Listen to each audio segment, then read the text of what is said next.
नमस्कार, मैं रिया और आप देख रहे हैं बिहार शॉर्ट्स। आज हम आपको एक ऐसी दुल्हन के बारे में बताने जा रहे हैं जो शादी के और दूसरे दिन ही जो है अपना सुहाग अपने हाथों उजाड़ लेती है। और ये सिर्फ सिर्फ इसलिए किया जाता है कि पति को उसके काले करतूतों के बारे में जानकारी मिल जाती है। तब क्या था, नई दुल्हन जो है अपने मौसेरी बहनोई के साथ मिलकर जो है अपने पति को मौत के घाट उतार देती है। और ये जो पूरा मामला निकल कर आया है वो गया का है। वही इसी बात को लेकर इस जानकारी देते हुए गया के एसएसपी क्या कुछ बता रहे हैं, सबसे पहले आप वो सुने। 31 मई तथा 1 जून की मध्य रात्रि एक ग्राम लकराही के निवासी ग्राम धर्मेंद्र कुमार के द्वारा गुरुआ थानाध्यक्ष को फ़ोन पर यह सूचना दिया गया कि इनके भाई अशोक कुमार वो अपने घर से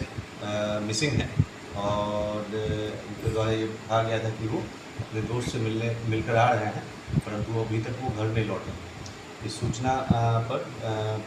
थाना के द्वारा, पुलिस के द्वारा तुरंत उसकी खोजबीन प्रारंभ की गई। इसी बीच खोजबीन के क्रम में बेलगामा गांव के समीप बैजुआ कोना आहरा के पास जो अशोक कुमार है उनका शव बरामद हुआ था। इस संबंध में गुरुआ थाना कांड संख्या 270/23 दर्ज कर अग्रतर अनुसंधान प्रारंभ किया गया। इस मामले की गंभीरता को देखते हुए सिटी एसपी के द्वारा इसमें एसडीपीओ शेख घाटी के नेतृत्व में एक विशेष टीम का गठन किया गया था और इस मामले में अग्रतर अनुसंधान तकनीकी तथा जो पारंपरिक रूप से किया जा रहा था। आसूचना संकलन के क्रम में ही यह जानकारी मिली कि जो मृतक है उनकी पत्नी और जो मृतक की पत्नी के एक जो मौसेरे बहनोई उनके बीच में काफ़ी प्रगाढ़ संबंध है और इस सूचना पर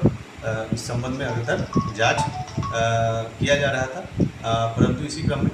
दिनांक कल 6/23 को आमस थाना अंतर्गत लंबुआ मोड़ जीटी रोड के उत्तरीगंज के किनारे एक व्यक्ति का शव बरामद हुआ था, जिसकी पहचान उपेंद्र यादव के रूप में की गई थी, जिस संबंध में आमस थाना में एक यूडी कांड दर्ज किया गया है जो मृतक है उनके परिजन के आवेदन के आधार पर। जब इस संबंध में अनुसंधान के आधार पर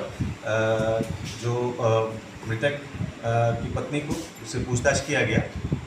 तो इस संबंध में जानकारी प्राप्त हुई कि मृतक की पत्नी तथा उपेंद्र यादव जिनकी बाद में मृत्यु हो गई, उनके बीच में काफ़ी प्रगाढ़ संबंध थे। इसके काफ़ी तकनीकी साक्ष्य भी मिले हैं और शादी के उपरांत इस संबंध में जो मृतक अशोक कुमार को इसकी जानकारी हो गई थी और इसी कारण जो मृतक की पत्नी के द्वारा उपेंद्र यादव के साथ साजिश करते हुए मिल करके इस प्रकार की घटना को अंजाम दिया गया है। इस मामले में जो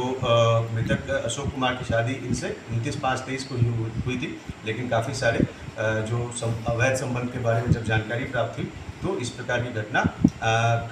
जो उपेंद्र यादव है उसके द्वारा धारदार हथियार से उसको कर दिया गया और मृतक की पत्नी के द्वारा घटना के से पहले जो अशोक कुमार की लोकेशन इत्यादि उपेंद्र यादव को बताया गया था, जिसकी पुष्टि उन्होंने पूछताछ के क्रम में किया है। इस मामले में अभी अग्रतर जांच किया जा रहा है और एक बेहतर अनुसंधान के लिए जो मोबाइल्स बरामद हुए हैं उनको फॉरेंसिक जांच के लिए भेजा जा रहा है और इस मामले में अनुसंधान जल्द से जल्द पूर्ण करके कड़ी से कड़ी सजा दिलाई जाएगी। उपेंद्र की भी हत्या कैसे हुई? जो उनका शव मिला था तो जैसा कि कल भी मेरे द्वारा बताया गया था कि उस पर कोई भी चोट के निशान नहीं थे और उस पोस्टमार्टम के लिए भेजा गया है और पोस्टमार्टम रिपोर्ट अभी प्राप्त है और साथ ही साथ जो उनके परिजनों के द्वारा जो आवेदन दिया गया है उसमें भी किसी प्रकार का कोई आरोप नहीं लगाया गया है और मृत्यु के संबंध में अभी किस किस तरीके से मृत्यु हुई है इसके संबंध में अभी स्पष्ट नहीं है। यह जब स्पष्ट होगा तो आपके साथ शेयर किया जाएगा। तो आपने गया के एसएसपी आशीष भारती को सुना, जिन्होंने सारी जानकारी दी है और बताया है कि गया के गुरुआ थाना क्षेत्र के लकड़ाही गांव निवासी सुखदेव यादव के पुत्र अशोक कुमार की शादी जो है 29 मई को थी। 30 मई को बारात घर लौटी, जिसके बाद जो है दूल्हे को फ़ोन आता है, अशोक को फ़ोन आता है और वो बाहर चले जाते हैं, जिसके बाद जो है शव मिल जाता है दूल्हे अशोक कुमार का। वहीं जब पूरे मामले का खुलासा होता है तो नई नवेली दुल्हन का हाथ इसमें सामने आता है और ये सिर्फ घटना को इसलिए अंजाम दिया जाता है कि पति को जो है